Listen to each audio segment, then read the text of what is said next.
अस्सलाम वालेकुम स्टूडेंट्स। आज हम डिस्कस कर रहे हैं एक्सरसाइज 5D। ठीक है जी, ये आपके पास हायर परचेज वाला कॉन्सेप्ट चल रहा है हमारा, और इसमें क्वेश्चन नंबर 2 है, for each of the following find the hire purchase price of goods. Goods का मतलब क्या होता है कि कोई भी चीज़ है उसको हम आपके जो अशिया होती हैं, जो आइटम होते हैं, उनको हम गुड्स कह रहे होते हैं। Express the amount saved by paying cash as a percentage of the cash price. इसमें बेटा आपके पास 3 आइटम्स दिए हुए हैं। पहला पार्ट है कि अगर आपने VCD प्लेयर ख़रीदा है, दूसरा पार्ट है कि प्रिंटर है जी, और थर्ड पार्ट है सोफ़ा आपने ख़रीदा है और उसकी कुछ कैश प्राइस है वो $1600 है। डिपॉजिट आपने कितना कराया जी? 25%। ये ज़रा डिफरेंस देखिएगा, इस क्वेश्चन में 25% के हिसाब से यानी परसेंटेज वाइज है, ऊपर वाले क्वेश्चन में उसके जो डिपॉजिट आ रहा है वो एक वैल्यू के तौर पे आ रहा है। ठीक हो गया। अब सेम यहाँ पे फिर दोबारा हम बात करते हैं कि $52 जो है वो मंथली इंस्टॉलमेंट है। मंथली इंस्टॉलमेंट का मतलब क्या होता है कि एक मंथ में कितना कराना है, और नंबर ऑफ़ इंस्टॉलमेंट्स है कि 30 मंथ्स तक आपने उसको पे करते रहना है। तो अब हम ये इसका जो सी पार्ट है बेटा, इसको थोड़ा सा डिस्कस कर लेते हैं ज़रा।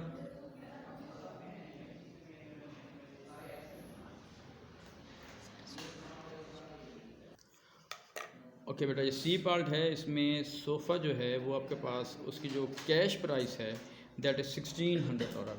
कैश प्राइस का मतलब होता है कि अगर आपने नगद कोई चीज़ लेनी है, ठीक है, तो वो आपके पास उसकी वैल्यू इतनी आ रही है। ठीक हो गया, यानी आपने इतने पैसे दे दिए और आपने उसको ख़रीद लिया तो आपके पास मामला ख़त्म हो गया। लेकिन जब एक और कॉन्सेप्ट होता है कि इंस्टॉलमेंट्स पे आप जाते हैं, कि इस इंस्टॉलमेंट्स का मतलब ये है कि आप उसको पूरे पैसे नहीं दे रहे, अब कुछ पैसे जमा करा रहे हैं, दैट इज़ डिपॉजिट ऑफ 25%। तो डिपॉजिट कितना बन रहा है जी? 25% मीन्स कि 25% ऑफ 1600, यानी आप पहले पूरे पैसे नहीं दे रहे, उसके कुछ पैसे आप जमा करा रहे हैं। So answer will be 600। आपके पास जो आंसर आ रहा है 1625।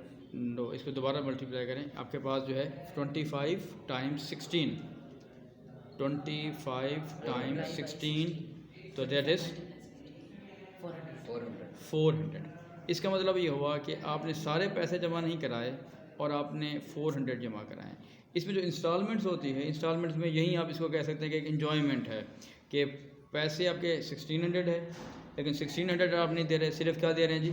400। तो 400 में आप वो जो सोफ़ा है जी वो घर में आ गया जी, घर की रौनक बढ़ गई। लेकिन अब आगे क्या कह रहा है कि यू हैव टू पे मंथली इंस्टॉलमेंट, यानी पर मंथ आपने $52 देना है।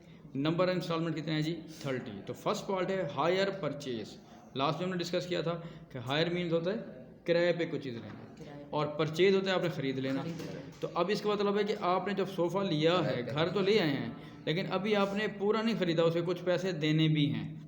तो अब उसमें क्या होगा कि हायर परचेज में वो जो पैसे आपने डिपॉजिट कराए हैं पहले वो भी आपने देने। सर एक तो हायर परचेज होता है और एक होता है जैसे हम कोई चीज़ एक दिन के लिए लेते हैं, वो भी हायर होता है।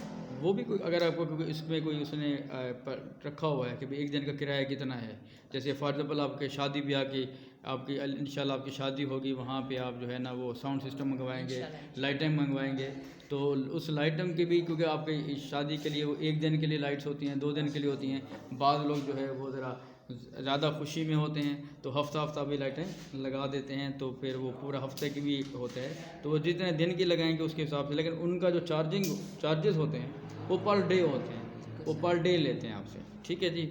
तो बहरहाल जी, तो बेटा 400 वो हो गया जो एडवांस आपने कराया। उसके बाद आपने 30 इंस्टॉलमेंट्स में आपने $52 जो है ना वो 30 मंथ्स तक देते रहना है। तो ओवरऑल देखिए आप कितने आपके पास अमाउंट हो गई, 400 बेटा ये हो गया, और फिर जब इसको मल्टीप्लाई करेंगे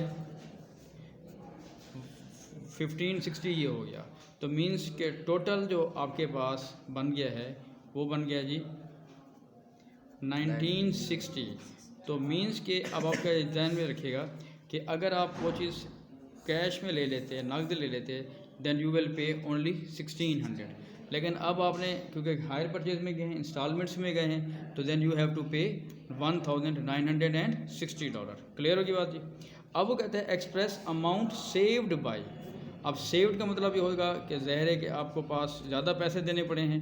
सेव्ड कैसे होता है कि अगर हम ये जो ज़्यादा हम हायर परचेज में गए हैं उसमें से अगर हम 1600 जो असल में कैश प्राइस था वो माइनस कर देते तो हमारे पास कितनी सेव्ड अमाउंट है जी, $360 हम सेव कर सकते थे।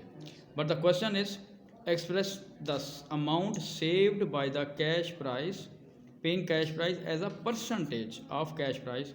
तो सेव्ड परसेंटेज की जब हम बात करेंगे तो क्या होगा जी, सेव्ड अमाउंट है जी 360 divided by cash price. Cash price ही आपकी 1600 मल्टीप्लाई भी बेटा क्या करेंगे 100%। 2020 से कैंसिल ठीक है जी।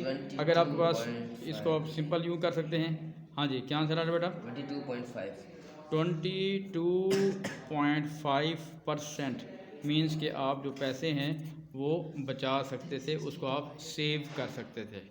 ठीक है जी। तो इस तरह आपके पास जो क्वेश्चन आपके पास आ रहा है सर, जैसे हम होता है ना ये 30 और 52।